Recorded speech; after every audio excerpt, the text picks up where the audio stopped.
So hello everybody, and today I'm going to show you how we can use Fluent CRM, a plugin, a WordPress plugin, and connect it with Quriobot. Now, why do you want to use Fluent CRM with Quriobot? Imagine that you are sailing a car, then what the first thing you gotta do is have a conversation. It's not so that you say when somebody hops into your room, your shop, and you say, "From I want to sell this car to you." That they immediately going to say, "From well, yeah, okay, that's fine by me. I'm gonna buy this car." No, you want to have a conversation with the customer, and then you're gonna explain something about the car, and then they're gonna buy it. Otherwise, they will say, "For no thanks, but I'm not interested." So that's why we have to use Quriobot. We can use Quriobot uh, to have first a conversation and then um, ask them if they want to subscribe for our newsletter, for example. Why do we have to use Fluent CRM?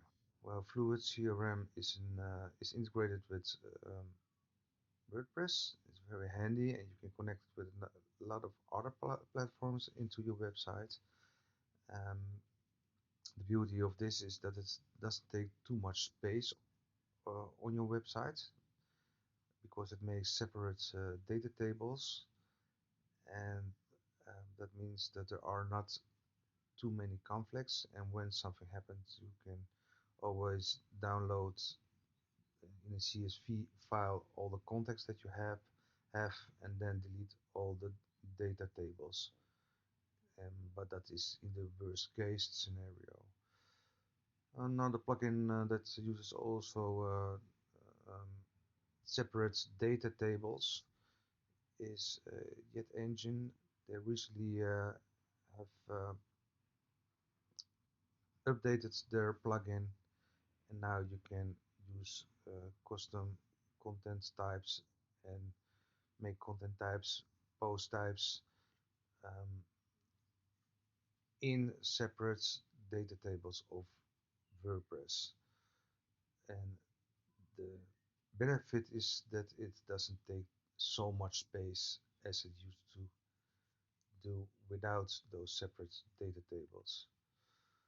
Okay, now the what we're going to see here, I'm gonna show you the preview.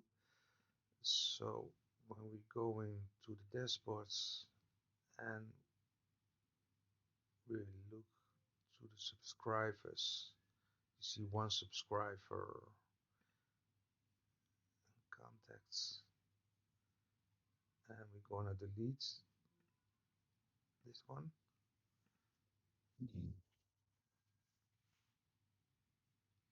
It's gone.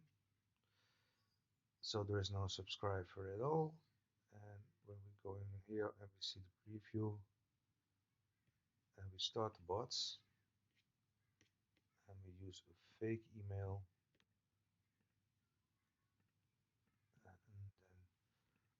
and then this is the fake email. This is the first name. It says plaatsnaam, that is city name, but it must be first name. Uh,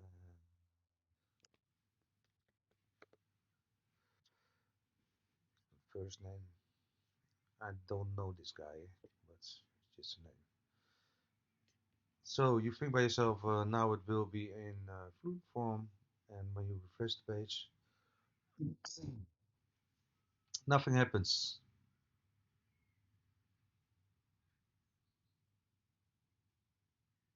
No data. And then you're gonna search in the bot, and I've done something wrong, and blah blah blah. No, it isn't. You have to finish the bot,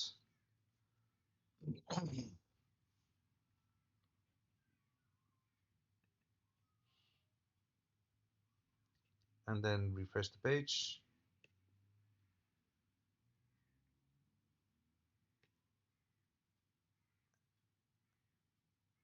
and we wait, and there we see our test email, this one. So what do you have to do? Well, first you have to go to Fluent Forum, settings, incoming webhooks,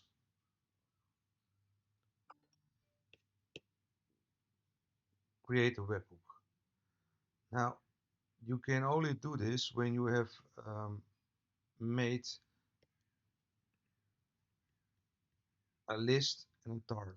You have to do that first. So actually, you have to finish Fluent Form CRM. You have to make all the steps that are necessarily to run this plugin. Otherwise, you won't see here anything.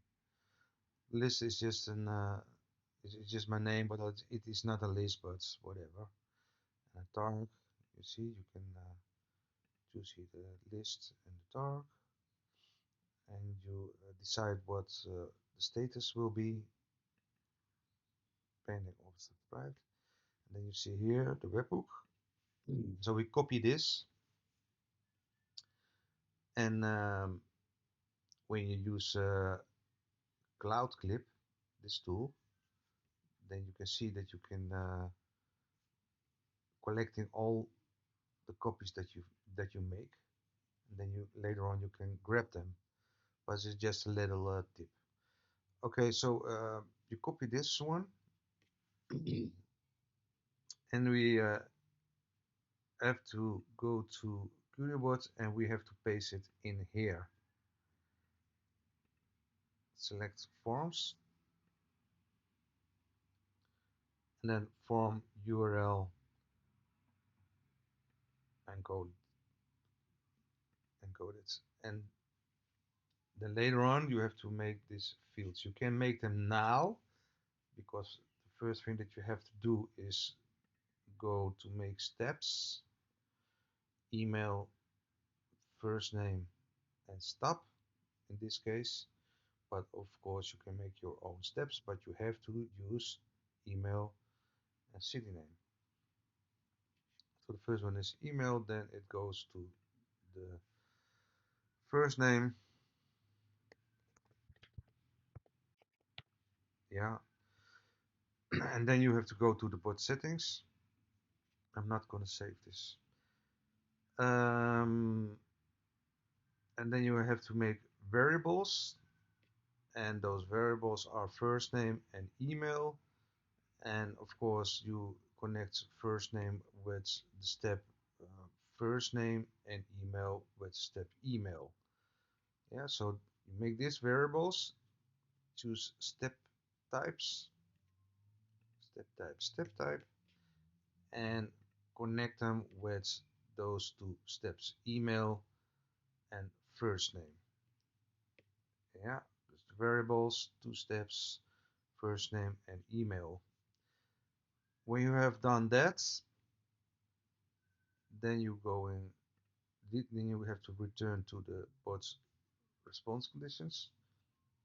Then you have to connect those steps with the form body value, and the first was email and the second was first name, and then you have to copy here the email, so you have to copy that and paste it in here, and here you have to copy it and paste the first name. You have to do it, you have to use first the email and then the first name. Don't change this, otherwise it might not work. So yeah, when you have done that, then you are ready to go, and then you can collecting all the users that want to subscribe on your website. And what I have done is that I have made another step. What you can do is choose for this when they coming to the last step, then you can ask them, for example, Um, do you want to go to my website, or do you want to see the rules or something like that? Whatever you want, and then you can connect it to your website URL, for example. But that is another thing. Now, I have to say that I wanted to make an for Google Analytics. I wanted to show you what you can do with the steps and Google and Analytics, but recently Google is has changed their platform. They have changed the rules. They have changed a few things. So I'm just waiting a little bit because I don't know what Google is going to do. So when they are finished, then I'm gonna make a tutorial for Google Analytics and Quriobot. I don't think that it's now the right time to make that tutorial. So that was it. Thanks for watching. Give me thumbs up. Consider to subscribe, and I'll see you the next time. Bye bye.